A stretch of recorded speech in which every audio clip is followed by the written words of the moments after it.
The Brainiac Corporation. Every day, a crack team of Britain's finest minds get to grips with the fundamentals of scientific knowledge and understanding. So welcome. Step inside. Hello. But be warned, only the hardiest of souls and strongest of stomachs can survive the worst excesses that are Brainiac.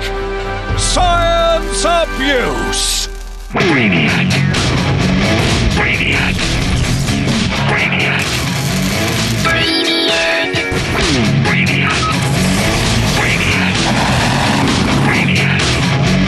Brainiac. Brainiac. Brainiac. Brainiac.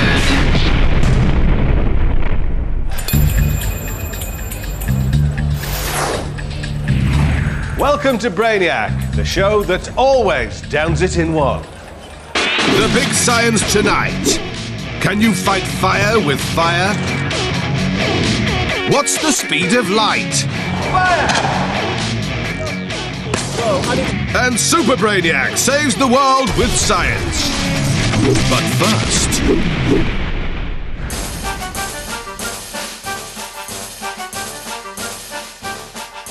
Hello! Is liquid nitrogen again. Liquid nitrogen is miracle, can transform ordinary into extraordinary.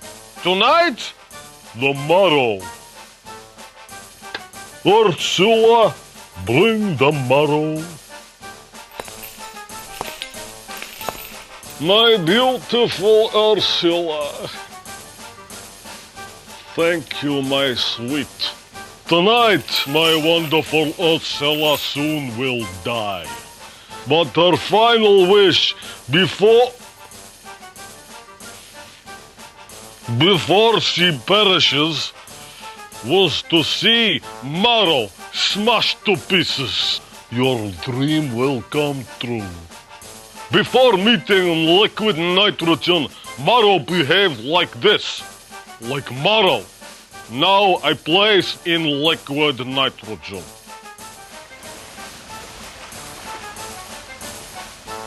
Extreme cold of liquid nitrogen is miraculous. Please watch, my darling.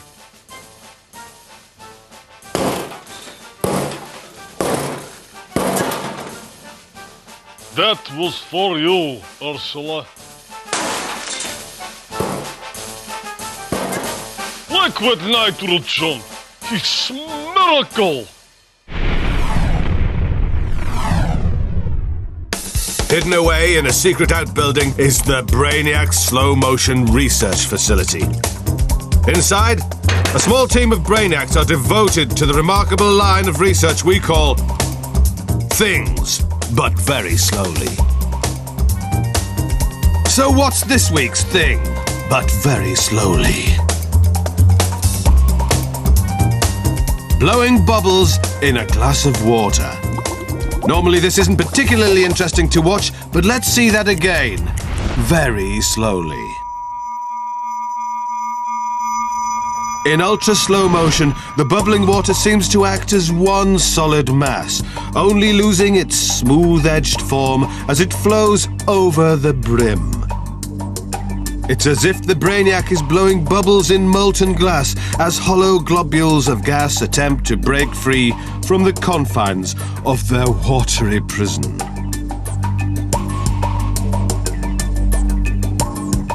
All this in just a few short seconds. Blowing bubbles in a glass of water. One more thing, but very slowly.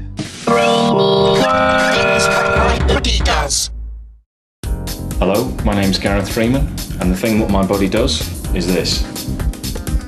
The abdomen lies between the thorax and the pelvis and encloses the intestines, liver, and other organs. The soft cavity is bounded at the front by the abdominal muscles, which can be trained by some peculiar people to do weird things like this.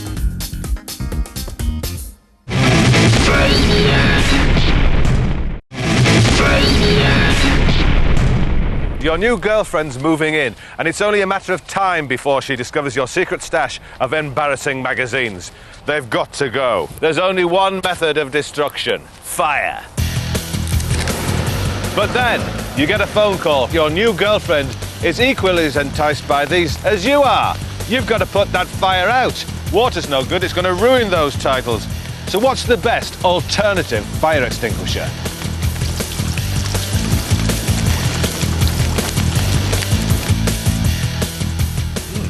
Sturdy construction. Through a variety of tests, we'll be seeing if we can put out a fire without the use of water. So without any further ado, Brainiacs, ignite that shameful pyre of publications. Lovely. Now the traditional way of putting out a flame is to blow it out. So Brainiacs, begin to blow!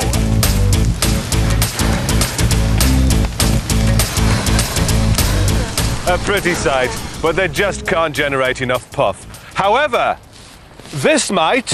A trailer-mounted Rolls-Royce Merlin engine. It's a windy brute. Okay, start her up!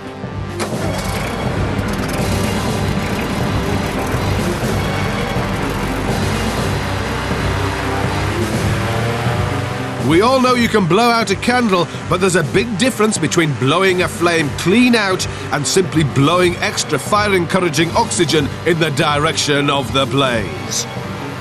And blowing on these magazines is just blowing the magazines into the air. If we weren't in such a damp country, we'd have a forest fire on our hands. Well, that was a very spectacular inferno, and it still is, but it hasn't really done a lot to save these publications. I think we better try a different tack.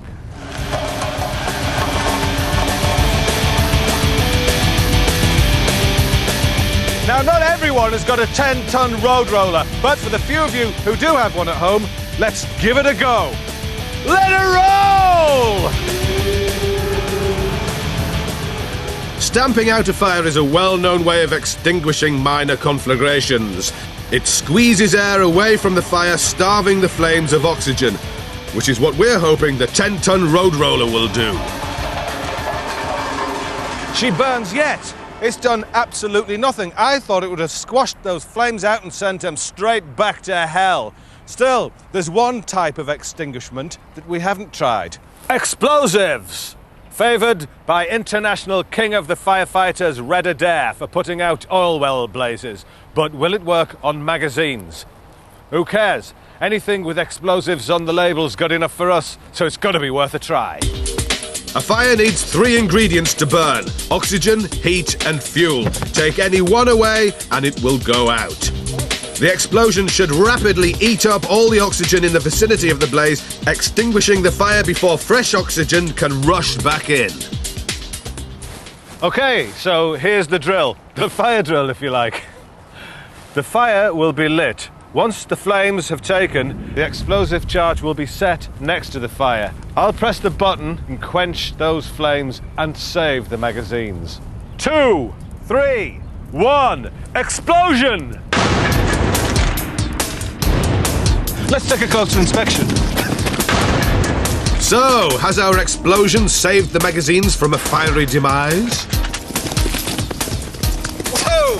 Perhaps not the success we hoped for. Probably best to save that explosion for burning oil wells.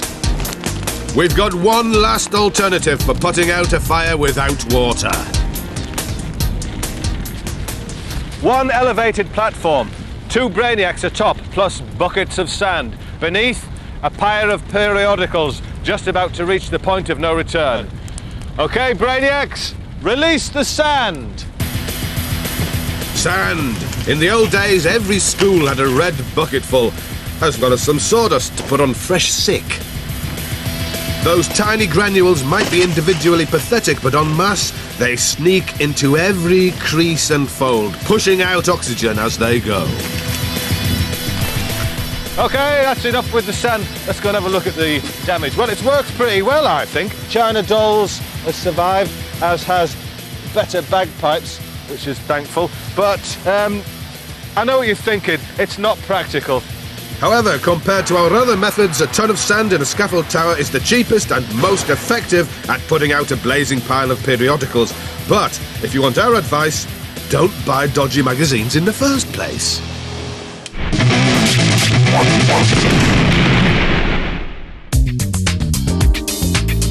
Here's one for you. Why does the word inflammable mean exactly the same as flammable? Things that make you go, In Britain, we waste over 30 million tonnes of food per year, and nearly 1 million of that is crumbs. But which is the crummiest food? Down at the lab, we've got 5 of the crumbiest foods on Earth.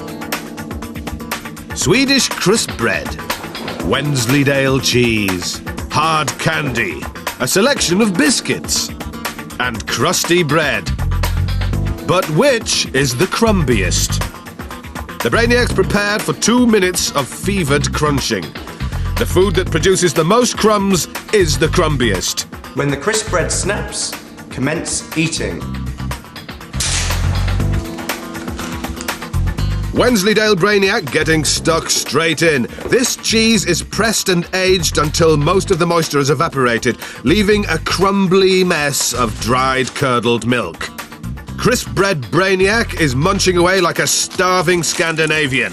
Crisp bread is made by putting dough through an extruder, removing water and leaving you with the driest of snacks, and a mouth like the Gobi Desert. Over with hard candy, and the peanut brittle isn't as brittle as first hoped, the sugary shrapnel being dissolved by the Brainiac's caustic saliva, leaving him with a disappointing crop of crumbs. But with his mouth getting dry, there's still time for the candy kid to catch up. Biscuit Boy's teeth are powering through the fat-drenched crackers, and they're releasing their payload of crumbs, dusting the lab floor like an old person's digestive-strewn carpet. He's looking confident, but is his food the crumbiest? Bread Brainiac is doing his best to keep up. The baked dough is dried out around the edges, giving a crust guaranteed to disintegrate into 1,000 tiny pieces. Classic crumb action there. But which food is the crumbiest?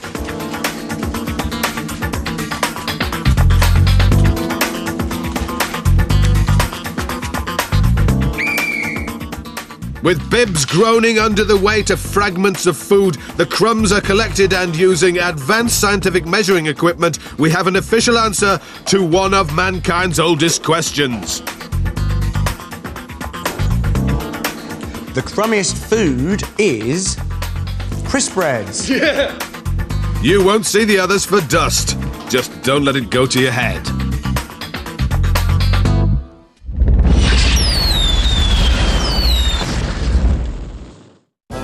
Will it fizzle or will it flash?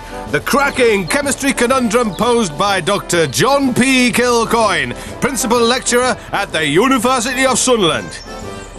So what does Dr. Kilcoyne have in his shed today? Sugar, sulfuric acid. Will it fizzle or will it flash?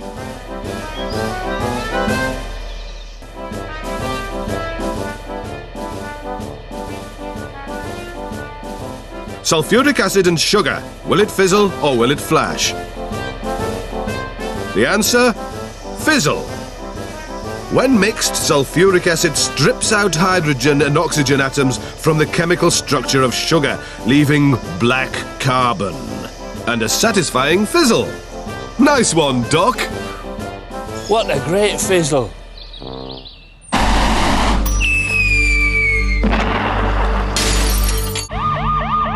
Stop!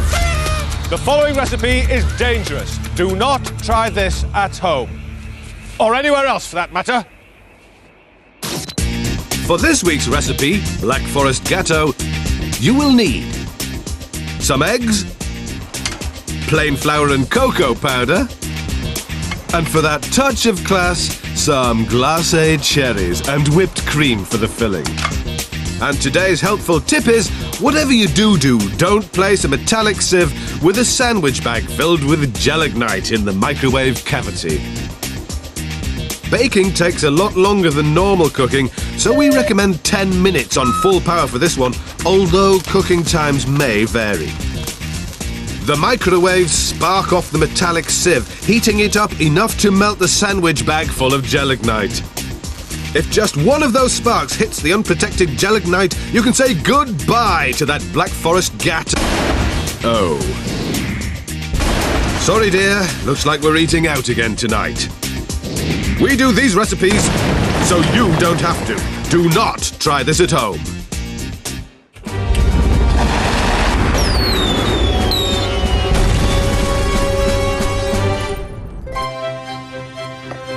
I'm having a tea party with these 4 ambassadors from space. Now, I've told them I can show them Earth's greatest party piece, whipping a tablecloth off the table whilst leaving the crockery and cakes and fancies in position on the table. Rather embarrassingly, I lied. You're all right, love, you haven't said much. Can physics come to the rescue? Can this rocket pull off Earth's greatest party piece? Those fancies look delicious. But will our Thundercracker pull off the trick? This single Queen rocket will deliver a half-second punch of power of almost 20 kilograms of thrust, taking this tablecloth away and travelling at speeds of up to 60 miles an hour and hopefully leaving the cakes, fancies and crockery on the table. NASA never tried this. OK, Brainiacs, let's clear the tea time launch site. Countdown in T-minus seconds. My guests think I've gone off to wash my face, but little do they know they're in for the treat of their lifetimes, which incidentally is 400 years. OK, final checks. Countdown in T-minus 5, 4, 3, 2, 1. Countdown!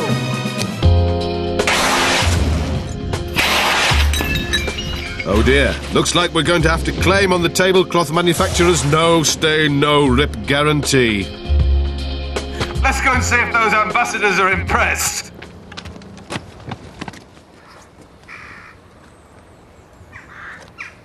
Hey, success! It worked! Brilliant! So, give us the results.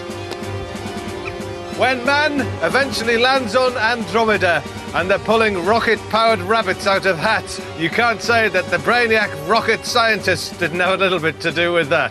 Take that to NASA. Quick. Did you enjoy that? It was good, wasn't it? Here, have a cake.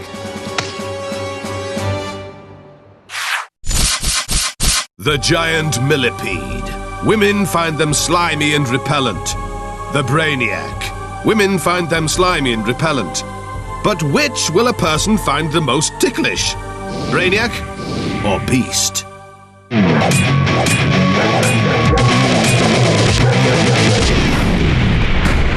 Dating from 480 million years BC, the millipede is made up of hundreds of cylindrical body parts and has a diet of decaying matter.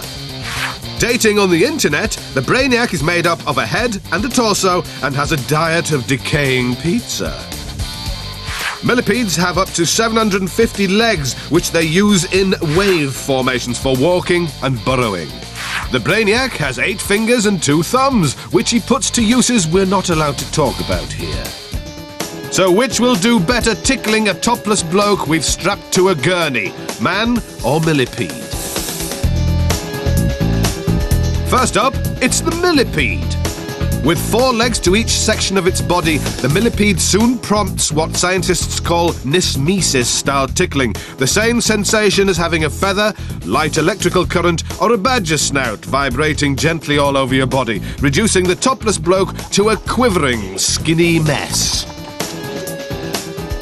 Next, it's the turn of the Brainiac's hairy sausage fingers, giving it their all in what boffins have dubbed the gargalesis, heavy tickling style.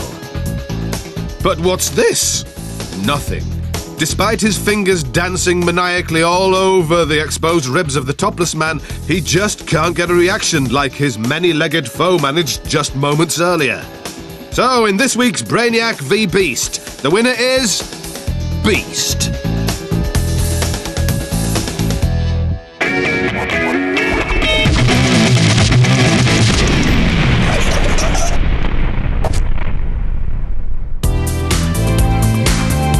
Dr. Bunhead on the Pull, where once a month science's biggest loser hopes his best friend Marty, the good-looking one, will use his slightly dangerous science to finally get Bunhead a girlfriend. Hi there, and look, see my mate over there? That bloke over there? We have a dance with him? No. Okay, well, how about this? If I show you something cool and sciencey, will you have a dance with him? Cool and science, same sentence. Okay, well, let me show you. Right, what I have here is lots of film canisters and lemon juice, just ordinary lemon juice. I'm going to put that in each one of these. I've done a few of these already, you might have gathered. In there like that. And can you tear me, like, 3 sheets of toilet paper, please? And then can you separate out the sheets so that I've only got one ply? That's it. And this stuff is bicarbonate of soda.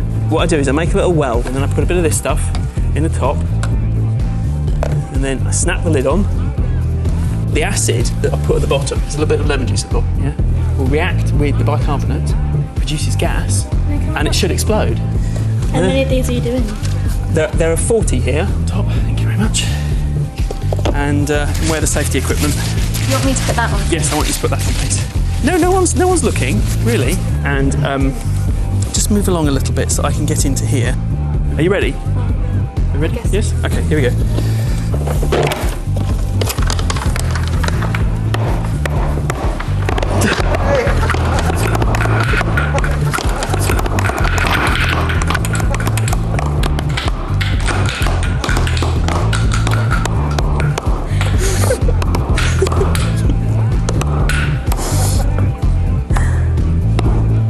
Will you dance with mate now? No, look at the time, we have to go home now. Go on, dance with mate, go on. No, you will, come on, let's go. Can I have my plastic Mac back? No. Please.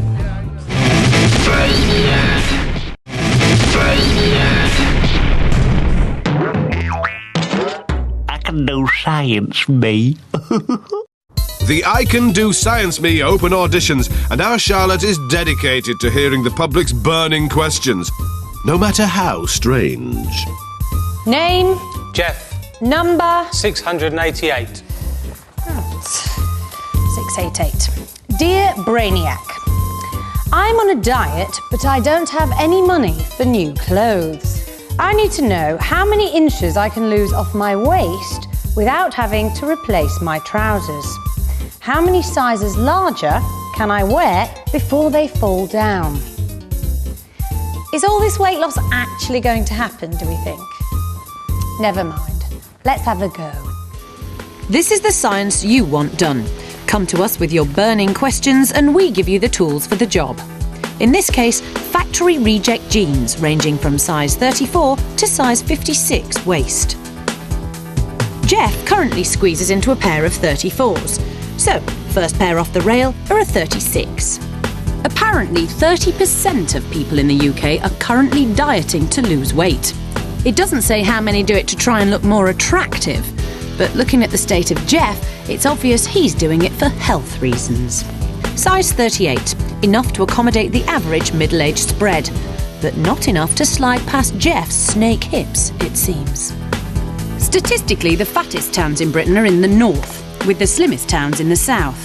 Scientists claim that's because people up north are poorer than people down south. Funny, I thought it was because people up north ate more pies. Maybe Jeff's been scoffing a few diet-busting pies because size 40 jeans aren't dropping either. Up to size 42, that's 8 inches more fabric round the waist than Jeff's usual pair.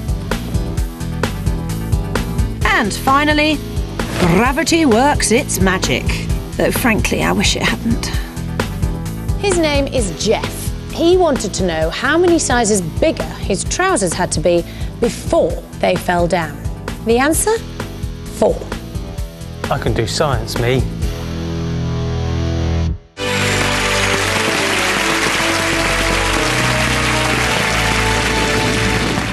Ladies and gentlemen, welcome to Brainiac for a Day with your hosts Dolly Boy and Dolly Girl. Every week a lucky viewer gets to wear the famous yellow t-shirt and hat for an unforgettable day as a Brainiac. This week's Brainiac wannabe is Adrian, a water sports lover from Denby Dale. Tell us, Adrian, what is it you're going to be blowing up today? A kayak. And what a lovely kayak this kayak is! Adrian's been so obsessed with paddling up and down canals in his one-man Eskimo boat, he's lost his job, his wife, and worst of all, even his hair is leaving him. He now has to appear as a Will Young impersonator just to make ends meet. But before he gets down to business, he needs to transform from water sports lover Adrian to Brainiac Adrian. Now he's got to spin that wheel of explosive fortune to discover which chemicals will be blowing up his kayak. And the arrow has spoken, it's dynamite! What an explosive! My personal favourite! Uh-oh, there's no time to get excited because that's the siren. The signal for Adrian and our dollies to get the hell out of the way. Dynamite is not a toy and should only be handled by responsible adults like this one. As always on Brainiac for a Day, our motto is safety first, Brainiac second! There's just time for Adrian to say goodbye to his cursed kayak. And up she goes! Dynamite, like ABBA, originated in Sweden when Alfred Nobel mixed nitroglycerin, nitrocellulose and some other dangerous stuff on his kitchen table. See how it blows the kayak clean out of the water before reducing it to small shards of fiberglass, which now can only be dangerous if swallowed by a child. Well done, Adrian! Everyone loved that one! Thank you, Brainiac, for making me Brainiac for a day. No problem, Squire. Even we don't like seeing someone up a creek without a paddle. Oh, and Adrian, you're cute. Fancy a pint?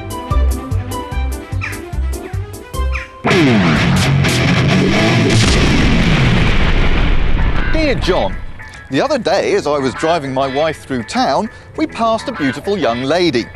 At that same moment, I drove into the car in front. Please help me explain this to my wife. Is it harder to concentrate around beautiful women? That's from Steve Babb in Leicester. Well, Steve from Leicester, I'll do my best to find out. In front of me is a buzz wire. It's a great test of concentration and manual dexterity. So, with nothing to put me off, let's see how I do. Brainiac, start the clock.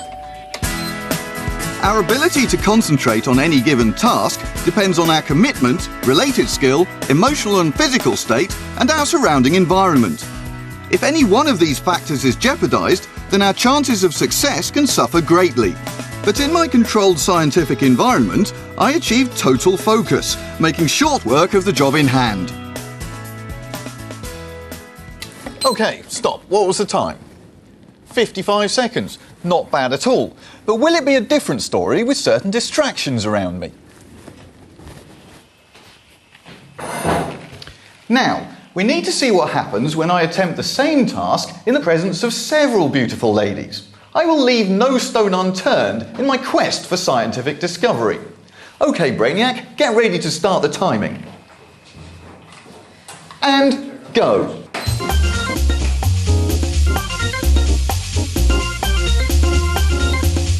When a man catches sight of an attractive woman, his animal instincts come into play, especially if she is acting in an overtly sexual way. We're using this lady's changing room because the image of a female body elicits a strong carnal response from men. Males of any species are constantly looking for any opportunity to pass on their genes. So being in the presence of young, attractive female bodies kickstarts these natural urges, overriding all other behaviour. In fact, research by Belgian scientists suggests that men with higher testosterone levels are even more sensitive to sexual images. Well, I found it impossible to achieve a task that earlier proved to be no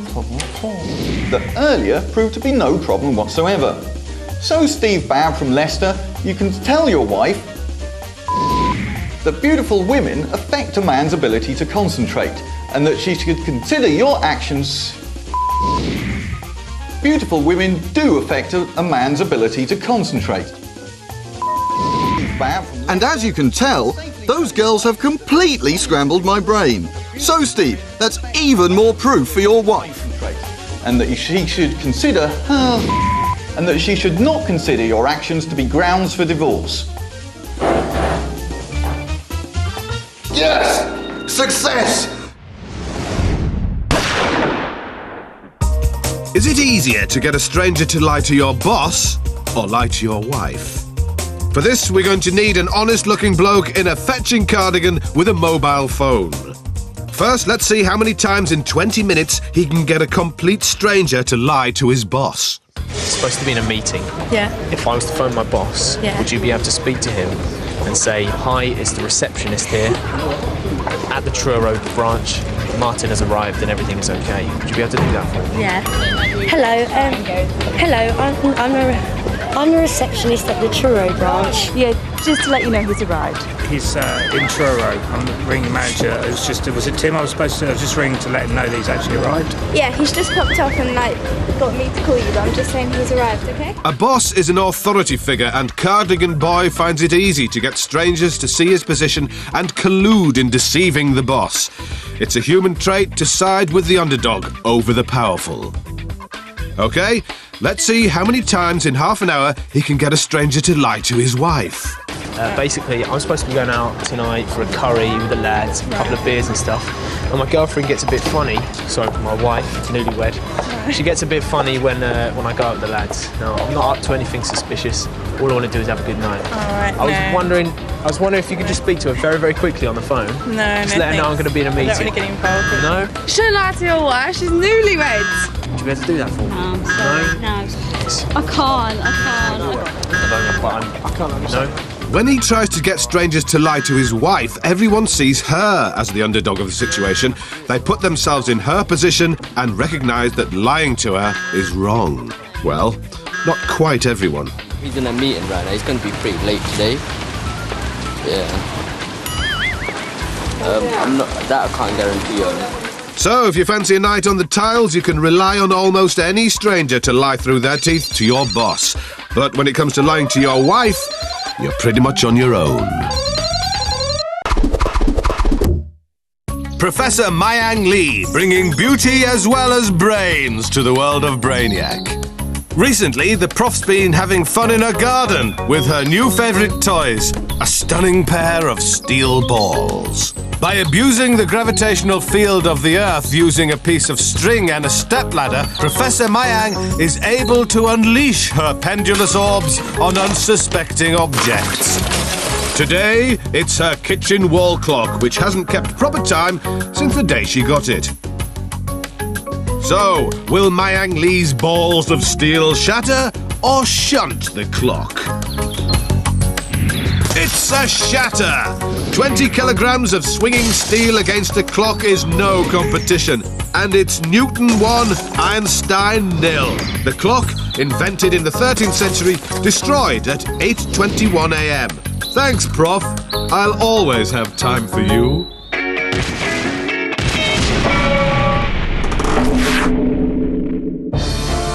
Today, our frame contains non-woven kitchen cleaning cloths made from hydro-entangled viscose. These handy antibacterial wipes contain millions of tiny interlaced fibres.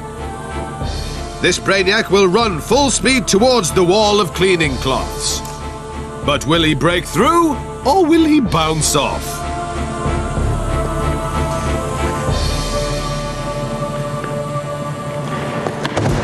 It's a breakthrough! Like a housewife escaping the shackles of her domestic dungeon, the Brainiac is cleaned through the cleaning cloths in a flurry of man-made fibre.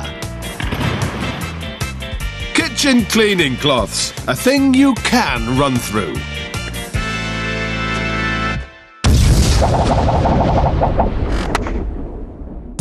Here at Brainiac, we know what immense satisfaction can be gained from seeing everyday objects catapulted through the air. But what domestic item flies the furthest? What's the best household projectile?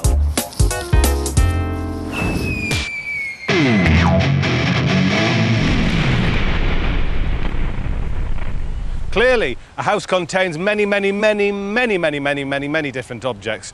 That's why we've scientifically ruled out anything that's not long, thin and dart-like.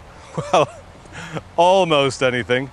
But the key question is, which of this plethora of projectiles will fly the furthest? To answer the question, we just need a suitably powerful way of launching the items into the air. After nearly an hour's work, the Brainiac's R&B department have come up with this. A fire extinguisher attached to a drain pipe. 'Tis a fearsome piece of ordnance, I'm sure you'll agree, which is why we've set up this authentic firing range, which by my calculations is about a mile long. So let's have the first object. An umbrella. Here's what happens. The CO2 propulsion unit there is first loaded with a bung, like this. The projectile to be fired is sent down the barrel of the blowpipe. Olé. Now, what I do for safety reasons is retreat to a safe area somewhere around about here. Are you ready? 3, 2, 1, fire! Whoa! Very nice. Our highly trained marshals swoop into action to measure the distance. And the umbrella takes an early lead with 39.2 metres. Next up is the cucumber. Down the barrel it goes. 3, 2, 1, fire! Whoa! Many pieces of cucumber there. A staggering 44.4 metres. Can our next household projectile beat it? A small effigy of a bubbly barmaid. Draconian broadcasting regulations prevent us from naming this popular child's doll, so we'll just call her Barbara. 3, 2, 1, go! With all the elegance of a lump of plastic landing in dirt, the Barbara doll turns in a disappointing 9.5 metres. Thank you, a trout. Hundreds of years of evolution have made this creature water dynamic, but will it be aerodynamic? Fire! Oh, pitiful. Taking to the air like a fish out of water, the trout reaches just 4 metres. The bane of all leaves. The commoner garden rake. I'm going to predict about 20 metres. Are you ready? Fire! But I could be wrong. Well, at least it's double the trout's distance, 8.8 metres for the rake. The banana. It's slightly curved. It could, like a boomerang, return back to its original pipe. Fire! Ooh! We have a leader, ladies and gentlemen. We have a leader, and it's the banana. Yes, almost returning to the distant homeland of its birth, that tropical fruit reached a stupendous 77.3 metres. Next, a string of sausages. Fire! Well, despite an impressive spread, our flock of flying meat disintegrated in flight and our marshals deemed it unfit to score. Let's see how far the fluorescent light bulb travels when fired out of the cannon's muzzle. Lastly, one for all you relativity fans. Fire! The speed of light is about 1 billion kilometres per hour, but the distance of light is less impressive, 48.1 metres. And I can proudly announce that the best household projectile is the banana! But spare a thought at 4 metres for the sad and lowly trout. Brainiac! Brainiac!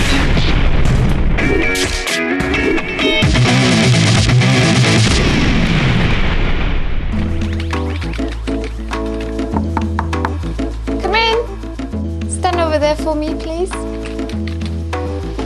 Right, Mr. Tickle, what can we do for you today? Nurse, I'm bored. Can you show me something interesting I can do with my body? Certainly. Try this. Please cross your fingers and close your eyes. Now tell me what you feel. I can feel 2 pens. Now open your eyes.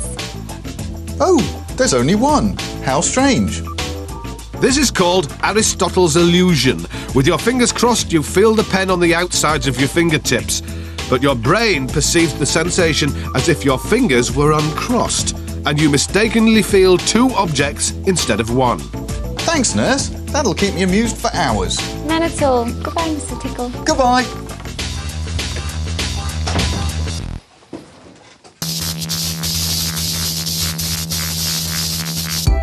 We're attaching electric cables to a well-loved, well-paid British celebrity. But will he still be able to do his glamorous day job whilst being electrocuted by our Brainiac? This week it's horse racing guru John McCririck. He'll be doing that weird tic-tac thing for a special race event whilst our Brainiac electrocutes him. Well, betting's been particularly hectic on this Amsterdam derby, and they opened up bottle 2-1 against this Walt Disney, but it's now ear rolls to 6-4 against that Walt Disney. Has been a bottle at 2-1 chance. 2-1 it was, is now ear roll 6-4. All the prices being taken down. Even at full voltage, it's hard to tell if the electricity is causing John pain, but his arms are flailing around like a puppet on a string. Much like normal, then. The Buzz Conductor is going right backing the Buzz Conductor. It's then Bolt from the blue, 10-1 again, and the one horse with no chance, Shock Jock, that's got absolutely no chance. Bookmakers should go 100-1 against that. Shock Jock, double carpet, that is 3-1. Those miserable bookmakers, they should offer 100-1 against that Shock Jock. It's got no chance. So, can John still do his glitzy day job whilst being electrocuted? Yes! Well done, John. Those electric shocks can be a real pain in the arse.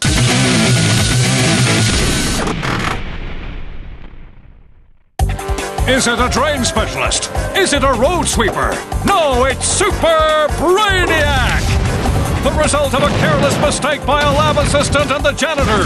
His mission, to rid the world of toxic caravans! Super Brainiac! Saving the world with science! Somewhere in Central Park, New York, New York, a man's best friend is playing frisbee with his best friend. A man. Then, disaster! This toxic caravan is a sinister force. Its only purpose, to ruin the special relationship between the little canine and the big Homo sapiens. It must be stopped. And there is only one person to call. Meanwhile, in Brainiac HQ, a mild-mannered Brainiac is hiding a guilty secret life from his colleagues.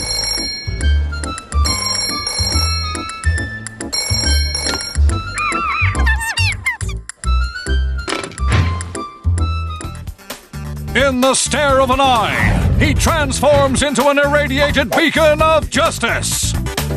Faster than you can shout, "Here, boy," to a mangy mongrel, Super Brainiac arrives with the perfect science for the job. Today, that science is 3 bags of Semtex, a plastic explosive popular with demolition experts. Super Brainiac carefully lays the charge.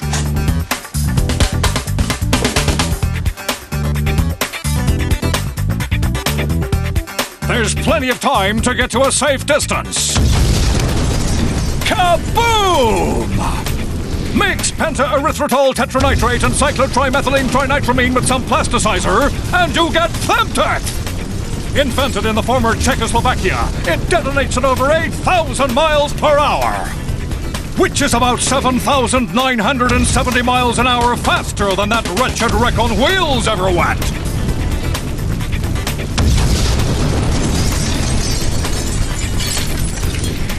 Thank you, Super Brainiac. Man and his dog can now enjoy each other's company in peace. If you've got a problem only science can solve, you know who to call. Super Brainiac!